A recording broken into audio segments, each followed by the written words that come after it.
కుమ్మక్కు కుట్రలపై YS Jaganmohan Reddy వదిలిన బాణం 1000 కిలోమీటర్లు దూసుకెళ్లింది. ఇడుపులపాయ విల్లుతో వదిలితే పోరు కిల్లాలో ప్రభంజనమైంది. రాజన్న పాదం నీచ రాజకీయాలపై ఉక్కుపాదమైంది. విజయమ్మ ప్రాణం తెలుగోడి ప్రాణమైంది. వైఎస్సార్ కుటుంబాన్ని పెడుతున్న బాధలు చూడలేక తెలుగు ప్రజలు జై జగన్ అని నిలదీస్తున్నారు. షర్మిల నవ్వులో పెద్దాయనను చూసుకుంటున్నారు.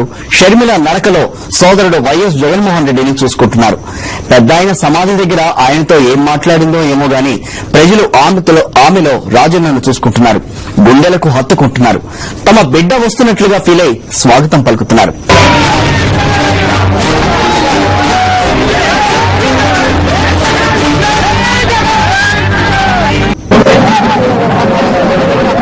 అక్టోబర్ 18, 2012న ఇడుపులపాయలో ప్రారంభమైన మరో ప్రజా ప్రస్థానం నల్గొండ జిల్లా కోండ్రపూల్ దగ్గర 1000 కిలోమీటర్లు పూర్తి చేసుకుంది.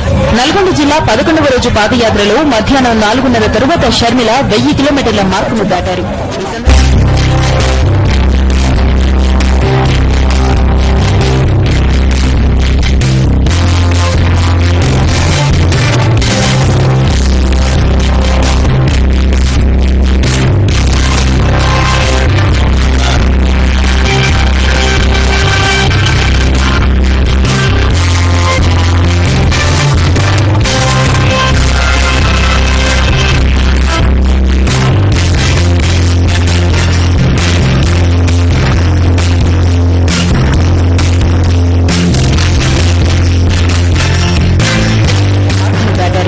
సందర్భంగా కొండ్రపూల్లో వైఎస్సార్ అభిమాని సూర్యనాయక్ ఏర్పాటు చేసిన మహానేత వైఎస్సార్ విగ్రహాన్ని ఆవిష్కరించారు.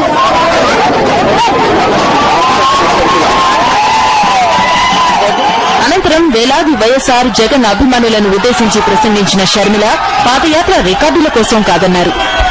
పాదయాత్రలు రికార్డుల కోసం చేయడం లేదు. నల్గొండ జిల్లా దామచర్ల మండలం కొండ్రపోలులో మరో ప్రజా ప్రస్థానం 1000 కిలోమీటర్లు పూర్తి కావడంపై ఆ గ్రామస్తులు పండగ చేసుకుంటున్నారు. వైఎస్ జగన్మోహన్ రెడ్డిని సీఎం చేసుకునే వరకు విశ్రమించేది లేదని చెప్పారు. వైఎస్సార్ రైతులకు చేసిన సేవలను ఎప్పటికీ మరవమన్నారు. ప్రతి రైతు, ప్రతి కూలి, అన్ని కులాలు ఏకమై జగన్మోహన్ రెడ్డిని ముఖ్యమంత్రి చేసిన దాకా నిద్రపోయేది లేదని కొండ్రపోల్ గ్రామంలో మాట్లాడిన జిల్లా YSR Congress party steering committee member Kavitha Congress, టీడీపీలను తీవ్రంగా విమర్శించారు. కాంగ్రెస్, టీడీపీ కలిసి జగనన్నను జైల్లో పెట్టినందుకు మరి ఈ రోజు ప్రజలంతా కూడా రాష్ట్ర ప్రజలు ఆయన్ని ఆహ్వానిస్తా ఉన్నారు.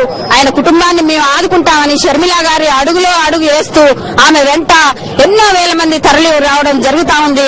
వైఎస్సార్ సిపి ముఖ్య ఉద్దేశం ఈ ప్రజాప్రస్థానం మరో ప్రజాప్రస్థానం ద్వారా ప్రజలకు చేరువ కావాలి, ప్రజల కష్టాలేంటి అనేది తెలుసుకోవాలనేటువంటి ఉద్దేశంతో వాళ్ళ షర్మిల గారు ఈ పాదయాత్రను కంటిన్యూ చేస్తున్నారు. తను కర్నూలు, కడప, అనంతపురం అయిపోయినాక కూడా మన మహబూబ్ నగర్, అలంపూర్ లో అడుగుపెట్టిన కాడ నుంచి జనం ఎంత ఘన స్వాగతంతో ఆమెను స్వాగతిస్తున్నారు. అంతే స్థాయిలో ఇక్కడ ఉన్నటువంటి సమస్యలను కూడా దృష్టికి తీసుకొస్తున్నారు.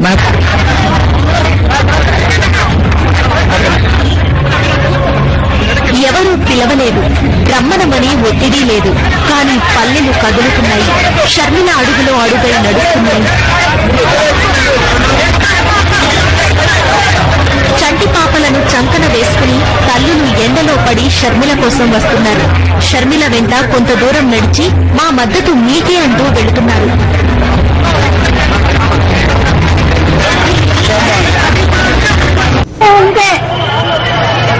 ఉచిత కరెంటు ఇవ్వచ్చు కదా అని పీసీసీ చీఫ్ బొత్స సత్యనారాయణ అడిగితే బోర్లలో నీళ్లుండవు అంటూ వెళ్లిపోయారని షర్మిల దృష్టికి తీసుకొచ్చారు మహేందర్ రెడ్డి అనే రైతు.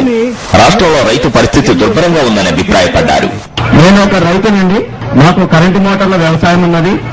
అయితే అందరికీ కాలువ కింద ఉన్న వారికేమో ఉచిత కరెంట్ ఇచ్చారు, నాకేమో పేమెంట్ కరెంట్ ఇచ్చారు. విద్యుత్ బిల్లులు కట్టలేక ప్రాణాలు వేదలుతున్నాను. ఇక్కడ జనాలకి కరెంటు ఎప్పుడు వస్తుందో తెలియదు. బొత్స సత్యనారాయణ గారు వచ్చి కార్యకర్తల మీటింగ్ పెడతాను, మీ సలహాలు తీసుకుంటానన్నాడు. అయ్యా మరి రాజశేఖర రెడ్డి గారు చెప్పారు 9 గంటలు కరెంట్ ఇస్తా అన్నాడు, ఆ కరెంట్ ఇవ్వచ్చు కదా అన్నాను. అడిగితే బోర్లలో నీళ్ళుండవు బాబా అని చెప్పి వెళ్ళిపోయాడు. రాష్ట్ర వ్యాప్తంగా రైతులు కన్నీరు పెట్టుకుంటున్నారని అన్నదాతలు అభిప్రాయపడ్డారు. ఈ అమ్మాయి పేరు నాగలక్ష్మి, నల్గొండ జిల్లా గూడూరు. ఇంటర్మీడియట్ వరకు చదివింది. తర్వాత స్తోమత లేక చదువుకోలేకపోయానని చెప్పింది. ఉన్న వాళ్ళకి ఇల్లిస్తున్నారని, లేని వారిని పట్టించుకోలేదని వాపోయింది నాగలక్ష్మి. మా అమ్మమ్మకి 3 పిల్లలు, ఆడపిల్లలేనండి. ఒక మావయ్య ఉన్నాడు నాకు, మేనమావ. ఆయన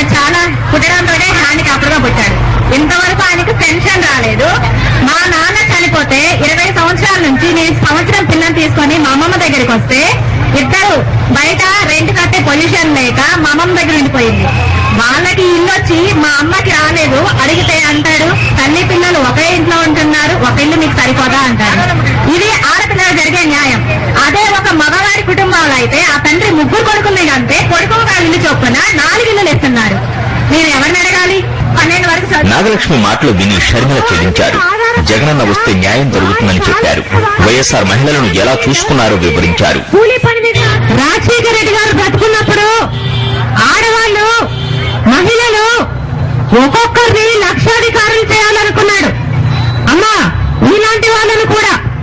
అందుకనే చంద్రబాబు నాయుడు గారి హయాంలో రూపాయి వడ్డీకి రుణాలు ఇచ్చేవారు రైతులకి, మహిళలకి. రాజశేఖర రెడ్డి గారు వచ్చి పావలా వడ్డీ చేశాడు. చేసి ప్రతి ఒక్కరూ అందరు మహిళలు దాంతో లబ్ధి పొందాలి, ఆర్థికంగా బలపడాలి, మగవారి మీద ఆధారపడకుండా వారి కాలం మీద వాళ్ళు నిలబడగలగాలి అని రాజశేఖర రెడ్డి గారు కలలు కన్నారు. రాజశేఖర గూడూరు రచ్చబండలో మాట్లాడిన మహిళలందరూ ప్రభుత్వం సంక్షేమాన్ని విస్మరించిందని అభిప్రాయపడ్డారు.